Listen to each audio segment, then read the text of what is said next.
Waking up that morning was like slowly emerging from a dream where time seemed to have stood still. The first thing I felt was the gentle weight of the sheets upon me, fabrics so soft they felt like they were made of something rarer than cotton or silk, as if woven with the very breeze of a distant summer. The light creeping through the curtains wasn't sudden, but a shy gold, filtered through heavy, long fabrics that seemed to hold the night for a few moments longer. There was a subtle scent in the air, perhaps lavender, mingled with the clean smell of polished and something deeper, a slightly sweet touch I couldn't identify, but which gave me the feeling that I was in a place where nothing was left to chance. Even before I fully opened my eyes, I noticed the room's stable temperature. There were no cold drafts like I'd experienced in old houses, nor the uncomfortable stuffiness you'd expect from a closed-in space. The climate was controlled almost invisibly, as if the walls, carpet, and curtains worked together to create a perfect cocoon. As I moved to sit up, I felt the mattress slowly give way, embracing my movement. It was soft, yet firm enough to support my body, and with each shift in position, the sheets glided beneath my fingers with the delicacy of a slow, silent river. As I set my feet on the floor, I felt the immediate contrast. The thick, warm carpet cushioned my footsteps like a field of moss. There was no rush to get up, and that was perhaps the first major difference. In that place, time didn't push me out of bed. I could remain there, breathing slowly, listening to the filtered sounds of the mansion waking. Outside, perhaps the world moved with its usual haste, but here inside, everything obeyed its own rhythm, a slower pace, as if the clock were a mere accessory and not the dictator of each moment.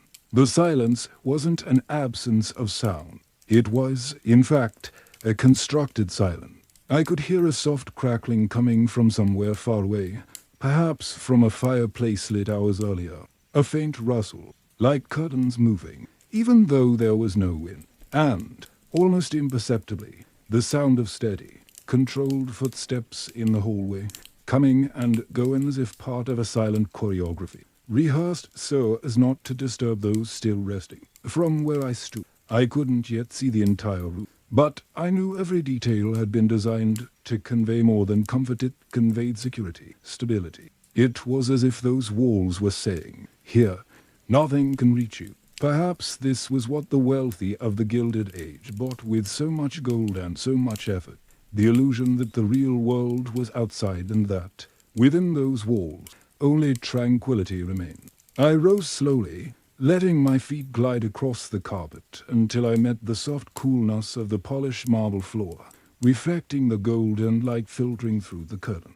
It was a curious, almost ceremonial sensation, as if the simple act of getting out of bed were a small ritual in itself. There was no smell of coffee wafting from the kitchen, as on ordinary morning. Instead, the air seemed charged with a quiet anticipation, as if the house itself awaited my first steps to begin the day. When I reached the end of the room, beside the heavy curtain, I touched the fabric with my fingertip.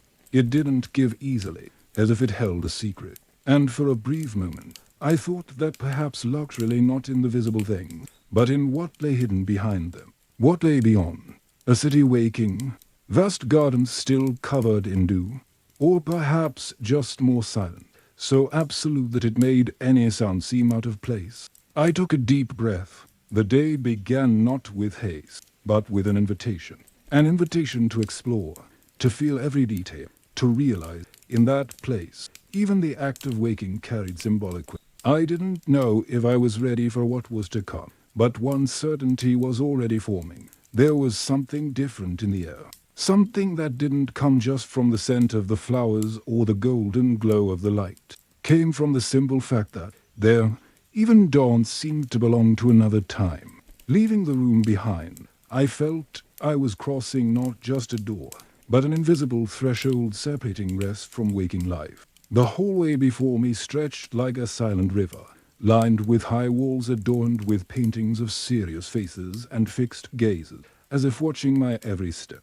Light, filtered through narrow windows and stained glass windows, fell at soft angles onto the thick carpet, creating patterns that moved slowly as the day wore on outside. There was no hurry in my feet. Each movement seemed part of a ritual, as if the house itself dictated the rhythm of its inhabitants. The other was different from the bedroom, less intimate, more charged with history. There was the distant scent of wax and furniture, mingled with the lingering aroma of fresh flowers ranged in crystal vases along the hallway.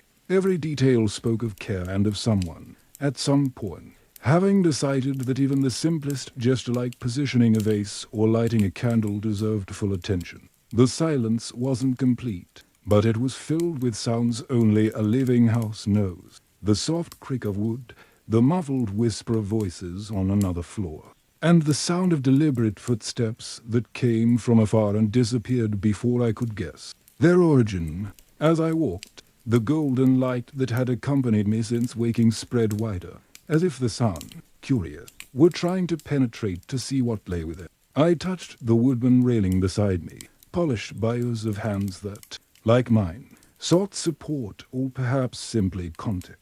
The surface was smooth and warm, a gentle contrast to the occasional chill of the metal rings holding paintings and mirrors to the wall. As I rounded a corner, I found a large double door, slightly ajar, revealing a glimpse of what appeared to be the bathroom. It wasn't, as I'd expected, a hurried, functional space. It was more like a private parlor, reserved for moments of seclusion and indulgence. The light spilling from it had a warmer tone, as if the gold reflected the light in its own way, transforming it into something softer.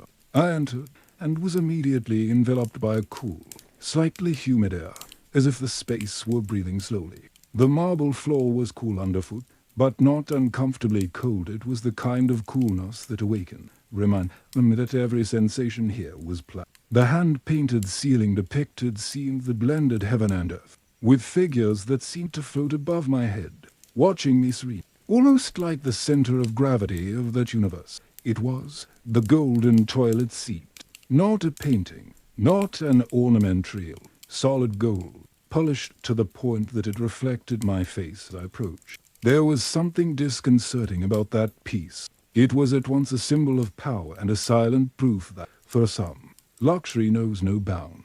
I touched it lightly, and the metal responded with the chill typical of gold, but also with a strange permanence, as if this object were destined to outlast me, outlast all who had ever passed through it. I paused for a moment, not just to admire, but to understand what it meant to be there. The bathroom, with its marble, silver faucet, and embroidered linen towel, was not just a place of hygiene. It was a personal sanctuary, a space where even the most mundane act took on a ceremonial air. And as I stood there, I breathed deeply, smelling the faint scent of imported soaps, mingled with the freshness of the running water that filled a nearby cup. It was a clean smell, but with a hint of something intangible, perhaps the scent of opulence itself, if such a thing existed. I walked away slowly, knowing that what I had seen was not just an example of material wealth, but a silent symbol of an entire era, the Gilded Age, where showing off wasn't an excess, but almost a social obligation. And as I returned to the hallway, I realized that this house and every space within it didn't exist to be practical. It existed to tell a story. When I left the bathroom behind, I realized the house seemed to have been awake for much longer than I had.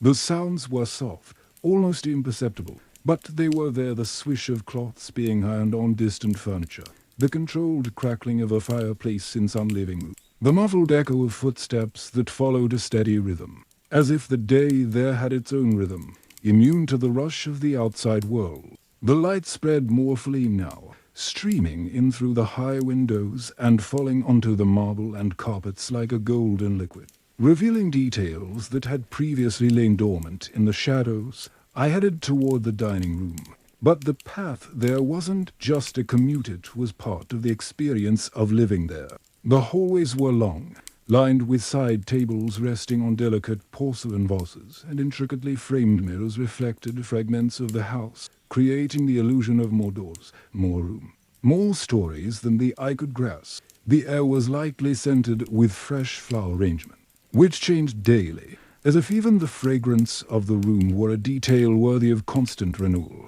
Upon entering the room, The first impact wasn't visual, but auditory. A faint murmur of voices coming from the kitchen, mixed with the distant clink of dishes being prepared. The table was too large to be filled by a single person, but that seemed relevant. It was set with silverware, imported china, and crystal glasses so fine they almost let the light shine through. The white tablecloth had subtle embroidery, and each plate was perfectly aligned, as if obeying an invisible order. Breakfast, however, wasn't a morning rush. It was a ritual. The coffee, strong and aromatic, was served in a silver pot that distortedly reflected the faces of anyone who approached. There was still warm bread, yellow butter with an almost golden sheen, and fruit ranged in a way that looked more like a work of art than food. I tasted slowly, savoring the difference in each ingredient, the honey that certainly didn't come from a beehive, the cheese that melted in my mouth with an intense yet delicate flavor. Eating there was a contemplative act, as if each bite were a reminder that luxury also resided in the time one could dedicate to the simple act of eating. As he ate, he took in his surrounding. The tall windows overlooked the garden outside, where gardeners were already working silently, trimming hedges and tending the flowers with the same precision an artist tends to his canvas. The sky was a pale, fresh morning, and the wind rustling the leaves seemed unwilling to penetrate the wall inside the room. The world was stable, controlled, almost immutable. I finished my meal unhurriedly, allowing the warmth of the coffee to warm not only my body, but also my awareness that there, the day began slowly, without urgency. It was a stark contrast to what I knew of daily life outside these walls. There were no unavoidable commitment, no rush to get out the door, only the certainty that time, in that house, belonged to those who lived there. And perhaps that was the true essence of living like a Gilded Age billionaire. Not the possession of things, but the possession of time itself. As I got up from the table, I felt that every step I would take from then on would not just be to complete tasks, but to participate in a silent choreography, where the day would reveal itself little by little, like a book that is read slowly, savoring each page. Leaving the dining room, I realized that the house, though silent, was breathing. It was as if every hallway, every closed door, every muffled sound carried the weight of years, perhaps decades, of carefully orchestrated routine. The morning light was already spreading more freely, streaming through the tall windows and reflecting on the gilded details of the moldings, the polished surfaces of the furniture, and even the subtle gleam of doorknobs that looked like pieces of jewelry. My destination now was the bathing room, or, as it was called back then, the toilet. To call it a bathroom would be to understate its importance. As I walked through the wide doors, the first thing that enveloped me was the coolness of the marble beneath my feet. It was a clean, almost bracing chill, a contrast to the constant, welcoming temperature of the other room. The space was large enough for my voice to echo if I wanted to speak, but the silence there felt too sacred to be interrupted. The ceiling rose high above my head, painted with mythological scenes in colors softened by time. The figures gods, muses, winged creatures seemed to observe with a mixture of distance and complicity, like silent guardians of an intimate ritual. The walls were Italian marble, white with golden vein, and at the center of it all stood this, the golden throne. The toilet seat, entirely of solid gold, gleamed in the diffused light that came from strategically placed windows to never allow the light to be harsh. I approached slowly, like someone approaching a rare piece in a museum. I touched the metal with my fingertip and felt its solid cold, almost indifferent to human warmth. The choice of gold was not exaggerated, not for that era. For the billionaires of the Gilded Age, luxury wasn't an adornment, it was a language. A silent form of communication that told the visitor, here, even the most banal is an exception. Beside it, a copper tub gleamed with a warm glow, already prepared with steaming water scented with imported oil. The aroma was delicate, reminiscent of a distant, humid garden, perhaps a blend of lavender, roses, and something woody. A linen towel, soft as peach, was draped over a hand-carved chair, ready to wrap the body at the end of the bath. I stood there for a few minutes, simply absorbing the atmosphere. The space wasn't limited to hygiene. It was an assertion of power, a private escape into a universe where even the water running down the drain seemed to have a more noble purpose. Looking at the gold, the marble, the details invisible to the hurried eye, I thought that perhaps true luxury was precisely this, the possibility of transforming the everyday into a ceremony, of experiencing every gesture as if it were part of a grandiose performance, even when no one was watching. When I finally left, I closed the doors carefully, as if closing a chapter. The hallway seemed longer than before, and my footsteps echoed faintly, mingling with the distant noises of the house. There was still much to see, and each room promised to reveal not only a piece of architecture or decor, but also a silent fragment of what it was like to live in a world where opulence knew no bounds and each day began as a private spectacle. Steam still clung to my shoulders when I returned to the room. The warm moisture seemed to slide across my skin as if to prolong the sensation of the bath, and the air inside, drier and softer, enveloped me with the familiarity of an invisible blanket. The sun had already advanced, casting more intense beams through the gap in the curtains, but the light remained subdued, filtered through heavy fabrics that transformed the day into an eternal morning. In the center of the room, a low table was carefully laid out with clothing options, ranged not as simple pieces, but as works of art displayed for selection. The butler, silent as the house itself, waited at a respectful distance.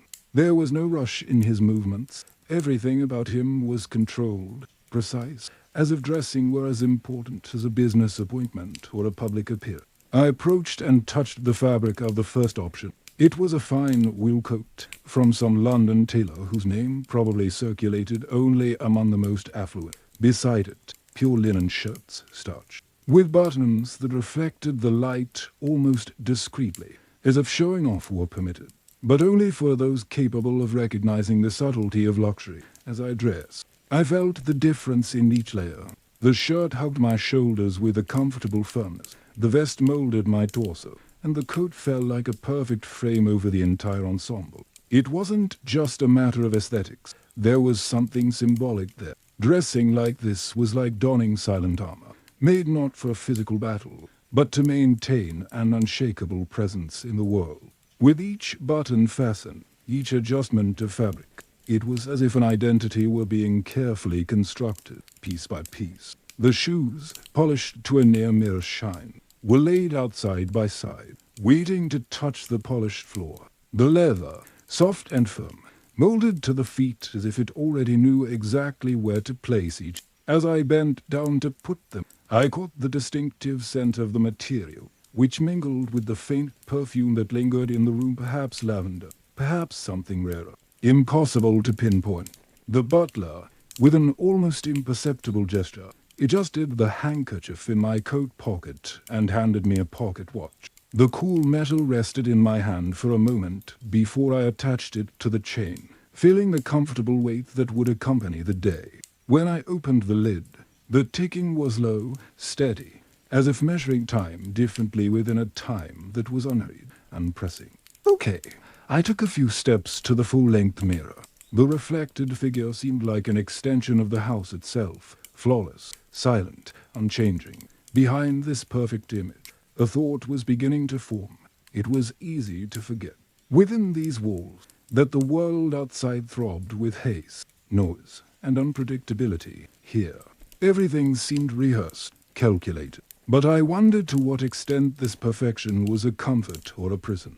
I adjusted my posture, took a deep breath, and felt that the day, though not yet truly begun, already carried within it the weight of appearances. Being dressed meant being ready to play a role, and on that silent stage, every movement, every word, and even every breath would be watched, even if no one said a single word. It was life in the golden age, a spectacle that began every day, without applause, but with the certainty that the invisible audience was always present.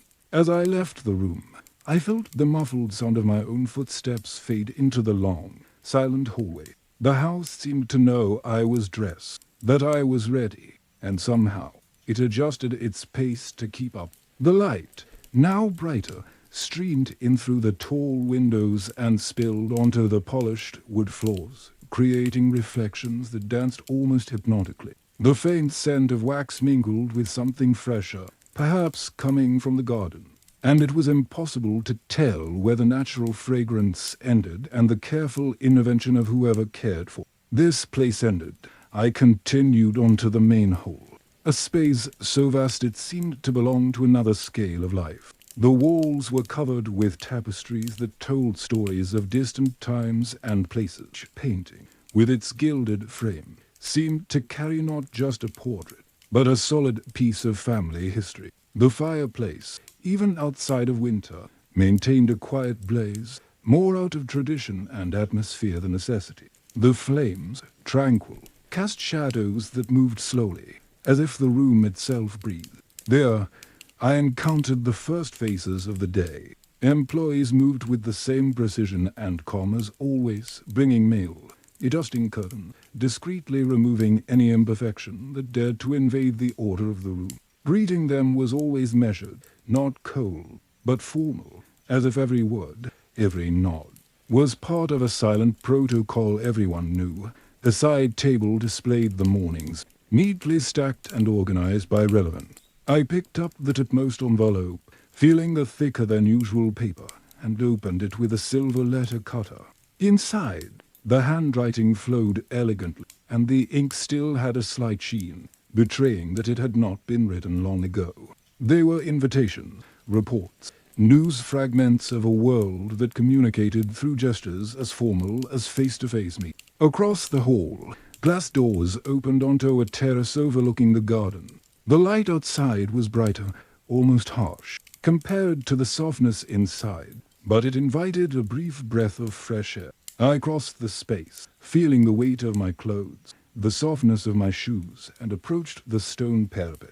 Below, gardeners trimmed hedges with an almost artistic patience, the metallic sound of shears mingling with the distant song of birds that seemed to know exactly where they were allowed to perch. I stood there for a few minutes, observing the calculated movements of each person in the garden. There was no randomness, everything happened as if part of an invisible choreography. It was a reflection of life itself in that house. No sudden gestures, no unplanned surprises. And yet, behind this impeccable order, there was a subtle tension, as if everyone knew that even a single out-of-place detail could shatter the illusion of perfection. When I returned inside, the distant sound of a piano began to fill the air. It wasn't loud or imposing, but enough to change the tone of the room. Each note fell like a drop on a calm lake, creating small but perceptible ripple. It was the kind of music that didn't demand attention, but slowly seeped into my thoughts, reminding me that the day, though controlled, was just beginning. And in that world, each moment was less about what happened and more about how it was lived calmly, precisely, and with the constant awareness that every gesture was part of something greater than myself.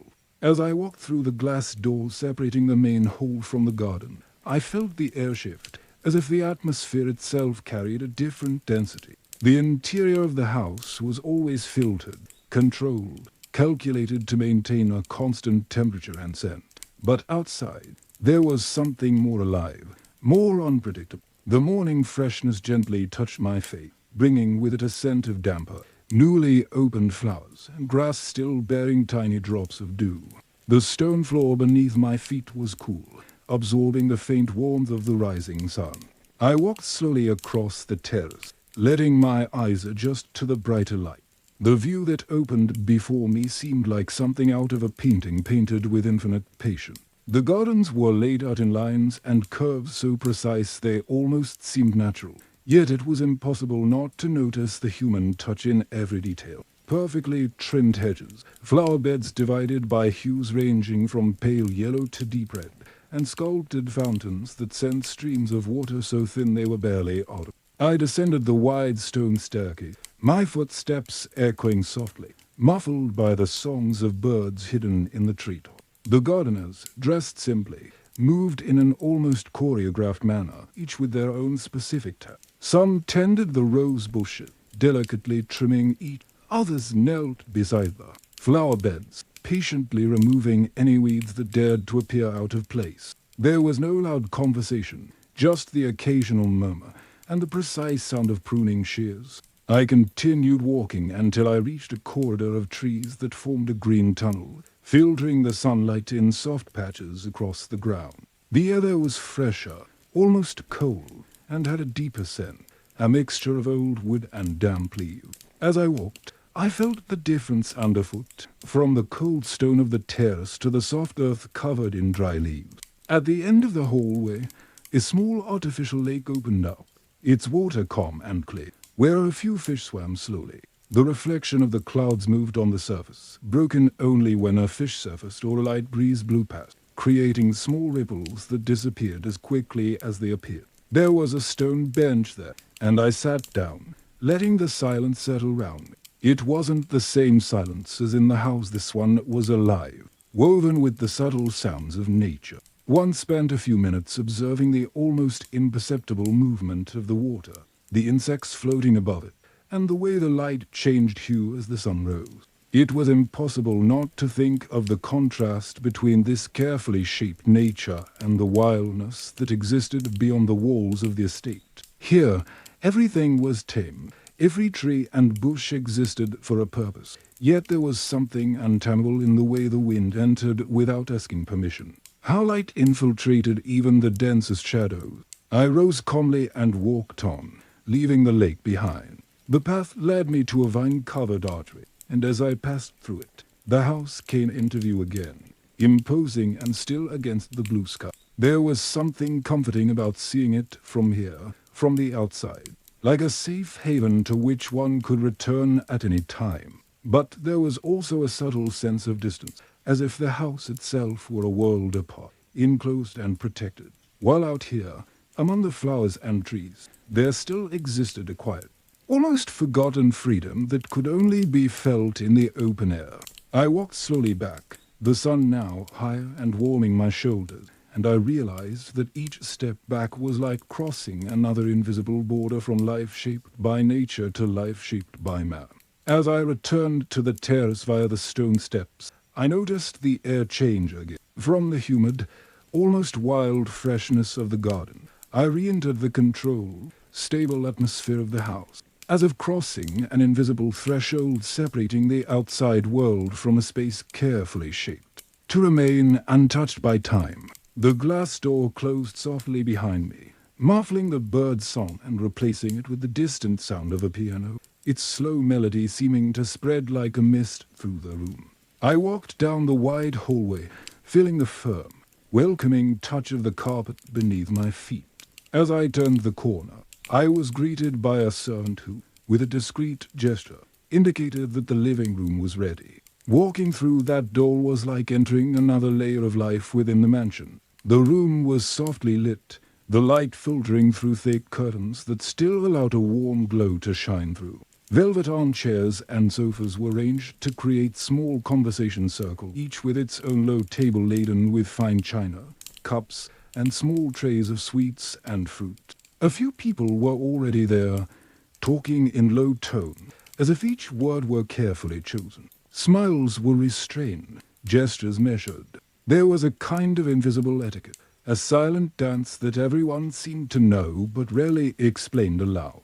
I greeted those present with the appropriate nod, receiving looks in return that blended warmth and analysis, a common habit among those accustomed to measuring someone's worth not by what they say, but by how they behave. As servant approached, carrying a cup of tea, the aroma was delicate, with floral notes mingling with the faint sweetness of a plate of freshly baked madeleine. I felt the warmth of the porcelain in my hands before lifting the tea to my lips, and I realized how even this gesture was almost ceremonial in there. The flavor spread slowly, inviting. As I overheard fragments of conversations round me, I realized these weren't just social gatherings, they were moments of alignment, where discreet alliances were reinforced and where petty disputes manifested themselves not in harsh words, but in calculated silences and glances that spoke louder than entire sentences. They talked about charity events, investments, and subtle shifts in local politics, always maintaining a smooth surface. like a lake where nothing seems to stir. The piano music, played from somewhere farther away, seemed to maintain the tone of the gathering. Each note filled the spaces between the lines, softening any tension. At one point, I let my eyes wander round the room and noticed a large painting, barely noticeable before, depicting a family ancestor. The portrait's gaze seemed to span the centuries, fixed, as if to remind everyone there that these walls had seen many stories, and that no new addition would escape the house's silent memory. The tea had already cooled a bit when the conversation began to thin out. Some rose, exchanging further pleasantries before leaving, while others remained, still immersed in more discreet conversation. I rose too, with the same care with which I had sat, and walked to the door. As I crossed the hallway again, I realized that these encounters, however slight they seemed, were an essential part of the functioning of that world. There, nothing was as it seemed. Every gesture carried weight, every silence had meaning.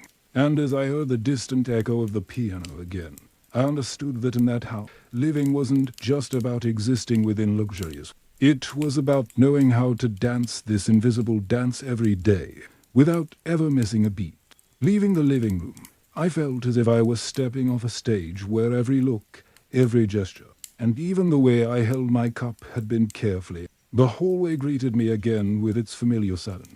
But this time there was something different about it, perhaps the feeling that I was walking into a space less public, more mild. I walked along the soft carpets that cushioned my footsteps until I reached a dark wooden double door. Opening it, I was enveloped by the deep aroma of aged paper, leather, and polish. It was the office.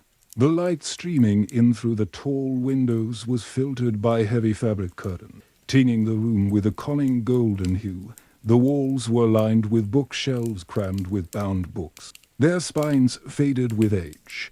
The leather on the older volumes felt rough and cold, and each gilded title seemed to hold a piece of family history. In the center of the room, a massive desk dominated the space, its dark wood surface marked by small signs of wear, like scars from decades of decisions made there. I sat in the upholstered chair, feeling the leather creak lightly under my weight.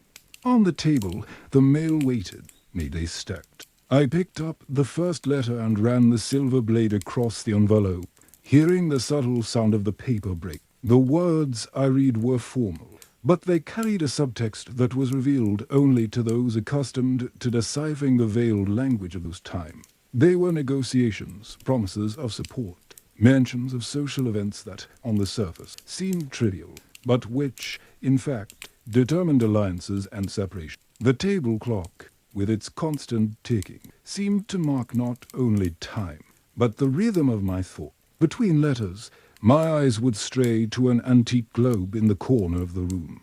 Its slightly faded surface revealed boundaries that no longer existed, reminding me that even things that seemed eternal eventually change. I opened a desk drawer and pulled out a leather-bound journal.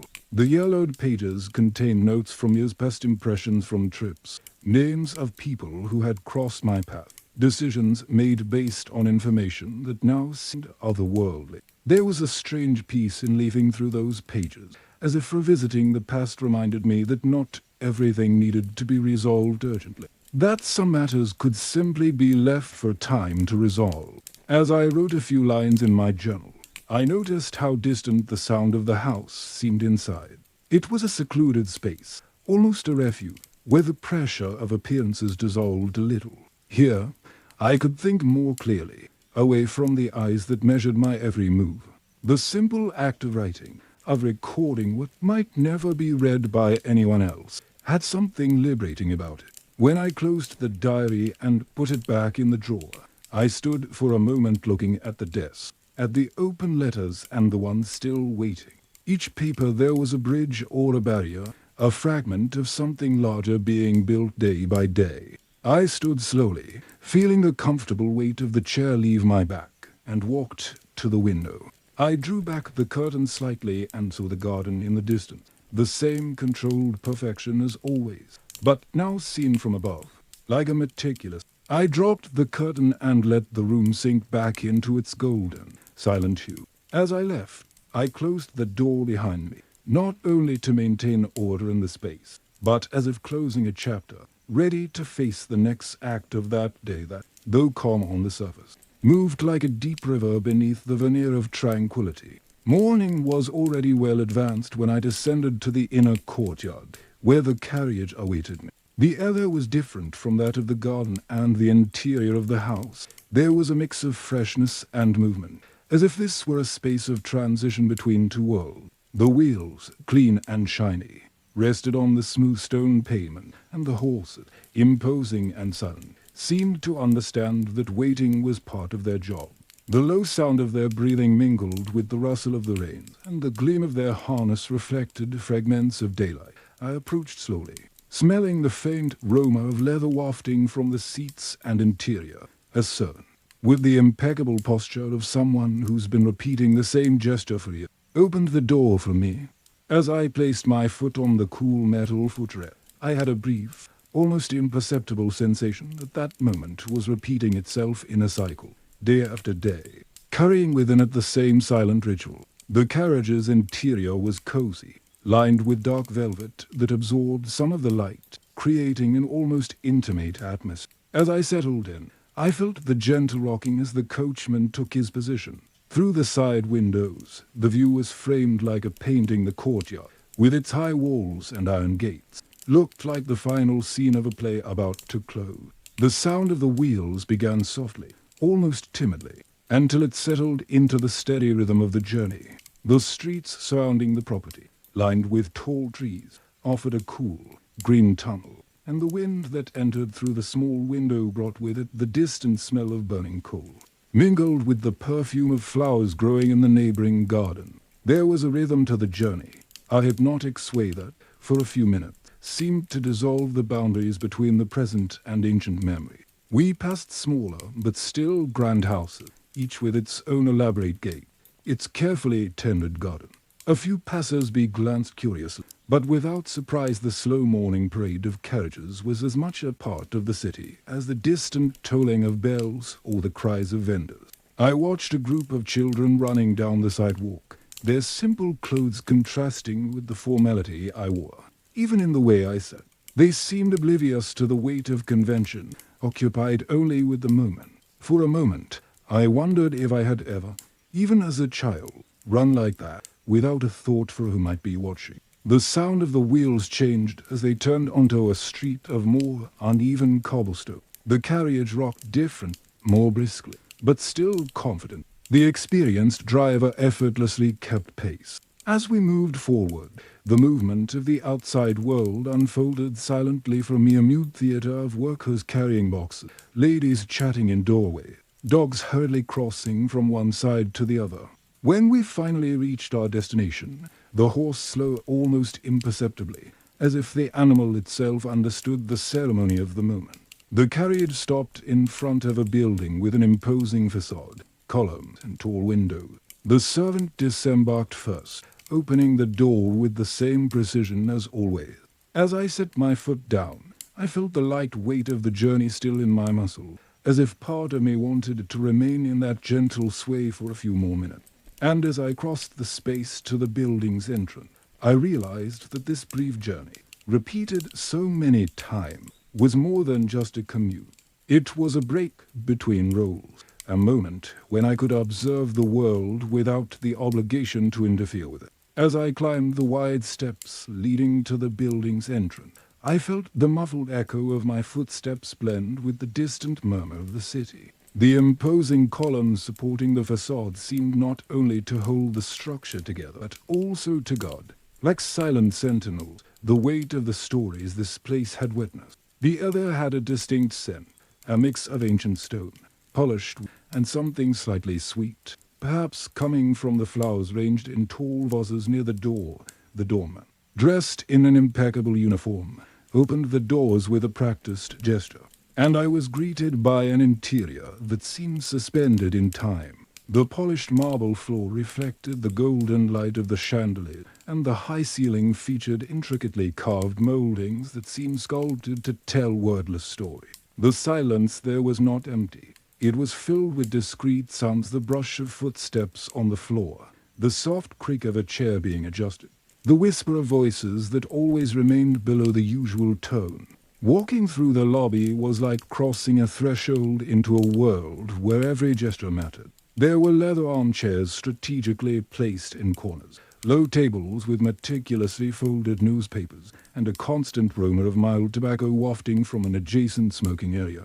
Mingling with the woody scent of antique furniture, I greeted a few familiar faces with a slight wave, receiving looks that combined warmth and curiosity in return.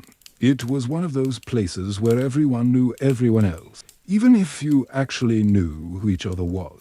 I made my way to a private room, where the light was dim and the atmosphere dense. The walls, covered in dark wood paneling, muffled sounds, creating a feeling of near-complete isolation. A large oval table occupied the center, and round it, heavy chairs invited long conversation. I sat, feeling the thick fabric of the chair slowly adjust to my body. A servant approached, pouring me a glass of water with the same precision with which someone might deliver an important document. The conversations began almost ceremoniously, initially touching on neutral topics: the weather, a recent event, some detail of social life, before gradually moving on to more complex topics. Their business was not rushed. Every word was considered. Every pause carried its own weight. Often, what was left unsaid spoke louder than complete sentences. As I listened and, when necessary, intervened, I realized that the space functioned as an invisible extension of the mansions and estates represented. It wasn't just a place to gather. It was a symbolic territory where status, influence, and alliances were reaffirmed. The sound of the wall clock, marking each minute with a light metallic chime, reminded me that time was passing, but without urgency. Here, it seemed to follow its own rhythm, as if conditioned by the flow of conversation. In a moment of pause, my eyes drifted to a high window in the corner of the room. The heavy curtain was slightly parted, revealing a narrow strip of sky. The light that filtered through was pale, filtered by cloud, and seemed to exist only as a reminder that, outside, the world continued. I took a deep breath, feeling the fresh air seeping through the crack, before the conversation drew me back into the room.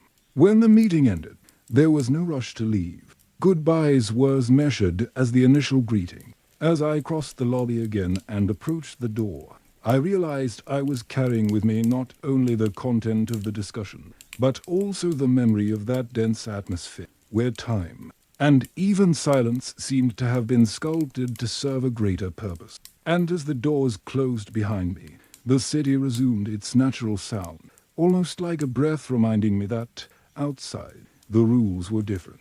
By the time I left the building, the daylight had already changed. The sun, lower in the sky, cast a deeper gold over the facade, lengthening the shadows of the columns and making every detail of the stone appear more pronounced. The carriage awaited me where it had left me hours before, and the ever-attentive servant opened the door with the same practiced calm.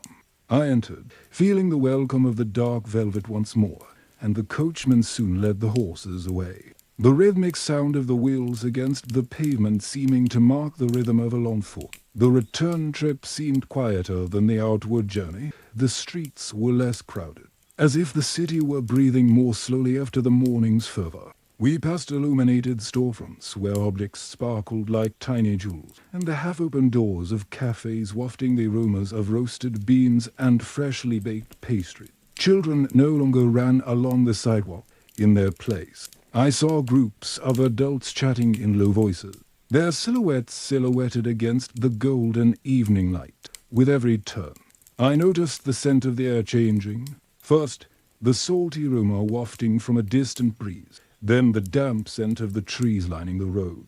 The gentle rocking of the carriage created an almost hypnotic effect, and for a moment I was overcome by the sensation that time inside moved independently of the world outside. As the first approached the property, the wrought iron railings appeared in the distance, their arabesques seemingly hand. The gate opened slowly, creaking so discreetly it almost seemed like a silent greeting. We crossed the path lined with trees whose leaves filtered the light, creating moving patterns on the carriage.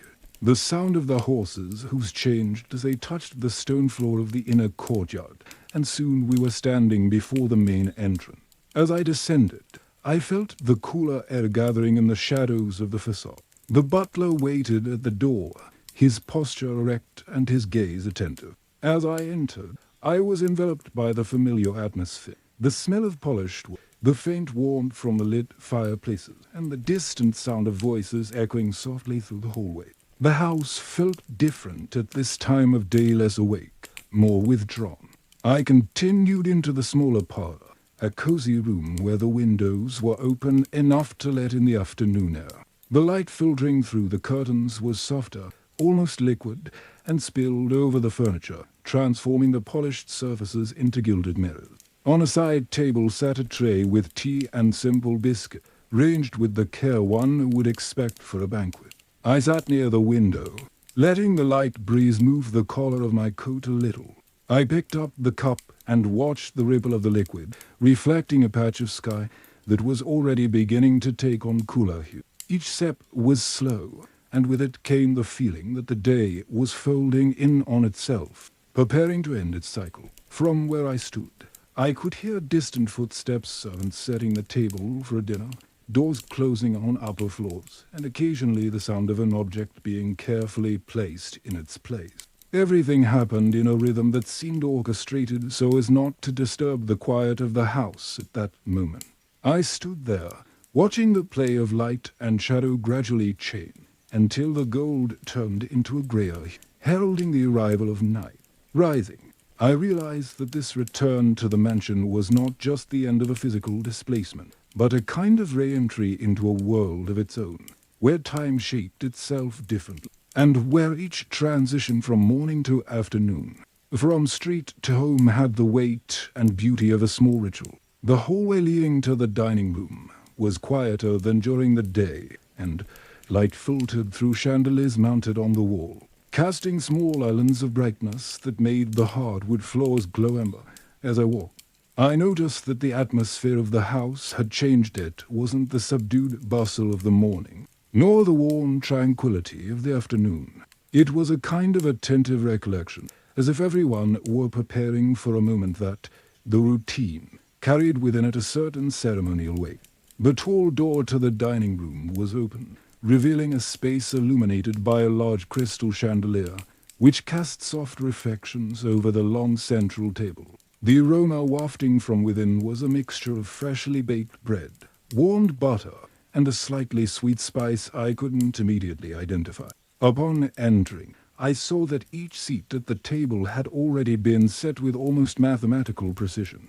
White china plates with gold rims sat on impeccably laid linen tablecloths, and silver cutlery glinted in the light like small frozen rivers. I sat in my seat, feeling the firm yet welcoming texture of the high chair. Round me, the other guests arrived, and each entrance was marked by a brief greeting, almost always accompanied by an appraising look disguised as cordiality. The sound of the initial conversations was low, almost a whisper, as if everyone knew the real agenda of the evening had not yet begun. When the waiters began serving, the movement was so coordinated it seemed choreographed. Dishes were placed with precise gestures, and the sound of china touching linen was barely audible. The first course was simple but not modest, a clear, aromatic soup, its steam rising slowly, spreading a comforting warmth. I held the spoon and felt the balanced weight of the metal before bringing the hot liquid to my lips. The flavor was delicate yet profound, and seemed to envelop my mouth with a sensation that was more than just food. It was almost a pause in time. Between courses, conversations began to take shape. They discussed social events, distant news, small happenings, at first glance, might seem trivial, but which, in that room, carried layers of meaning. There were discreet laughs, quick glances, and sometimes a sudden silence, as if everyone was listening to something that hadn't been said aloud. As the meal progressed, I watched the light from the chandelier reflect off the crystal glasses, creating tiny sparks that danced across the table. The wine, carefully poured, had a deep ruby hue that seemed to absorb some of that light, rendering it almost opaque. As I sipped it, I felt not only its fruity, slightly dry flavor, but also the warmth that slowly spread through my body, creating a sense of comfort that contrasted with everyone's still upright and formal posture. The main course arrived with the same care as the previous. The meat, tender and aromatic, came with vegetables prepared in such a way that each color seemed more vibrant than in nature.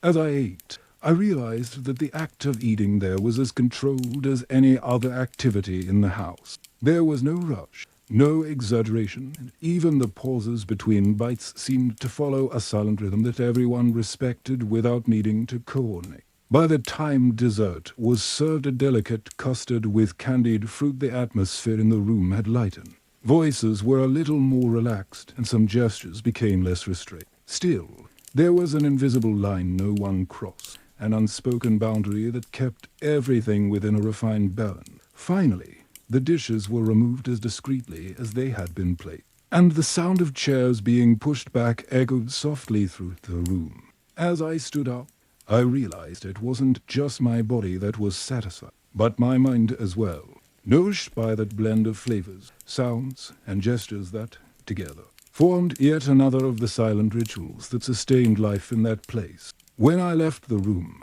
the hallway seemed darker, but no less welcoming. Night had completely settled, and the house, like a living organism, was adjusting its rhythm to match the slower pace that would come until dawn. Leaving the dining room, the hallway felt quieter than at any other time of the day. It was a thick silence, not limited to the absence of sound, but that seemed to envelop footsteps and absorb even thoughts. Light came only from sconces mounted on the wall, casting long, still shadows across the polished floor. With each step, I felt the house as if, at night, it held a different kind of life, more introspective and intimate. I made my way to the library, one of the oldest rooms in the mansion. Opening the heavy door, I was greeted by a slightly cooler air, heavy with the deep aroma of aged books and antique wood. The room was lit only by a soft lampshade placed on a reading table in the center. The shelves rose to the ceiling, filled with volumes with worn spine, some with titles nearly faded by time. Here, each book seemed to be more than a set of pages. It was a silent fragment of someone's story, preserved like a memory that cannot be allowed to fade. I walked between the bookshelves, lightly running my fingers along the spine, feeling the relief of the gold-engraved letters. Sometimes I'd pull out a volume to leaf through slowly, not intending to read it all, just to hear the dry sound of the pages opening and feel the rough texture of the ancient paper. The lamplight created a dimness that seemed to separate this space from the rest of the house, as if time here had its own flow, slower, more profound. I sat in a chair by the window.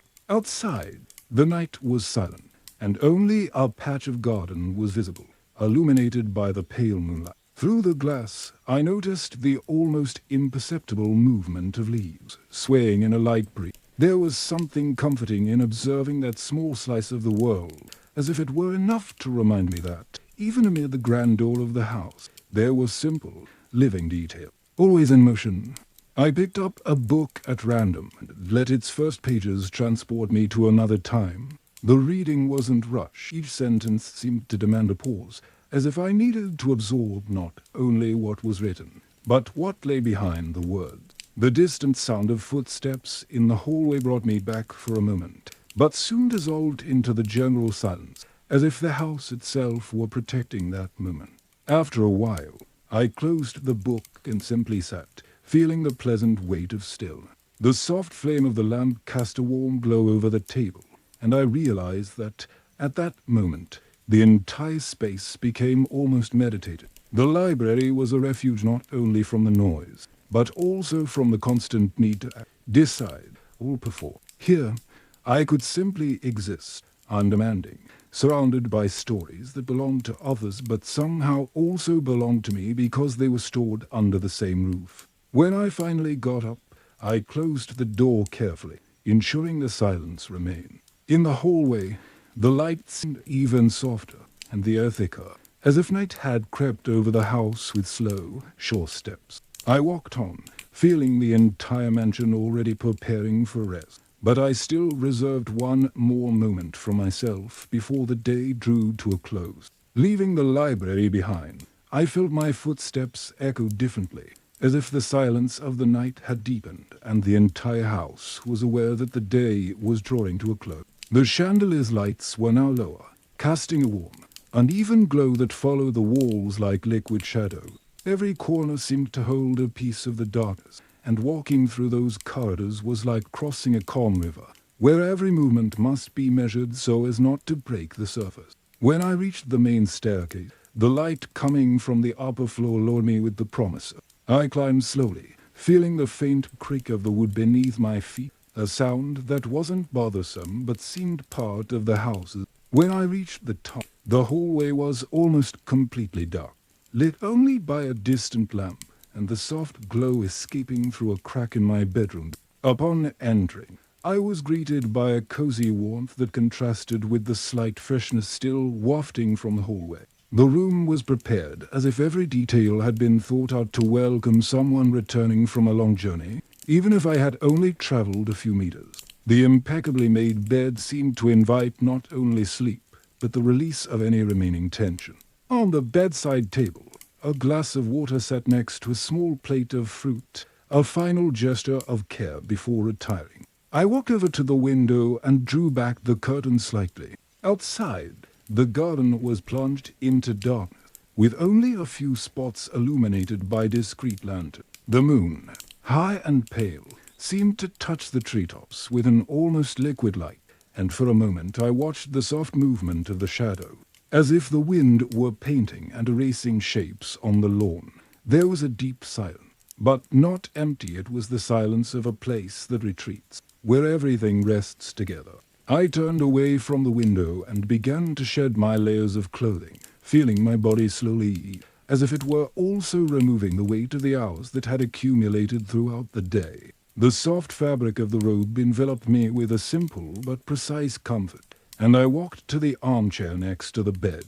I sat for a few minutes, letting my body settle and simply breathe, as if this were a last moment of being awake before passing through the invisible door of sleep.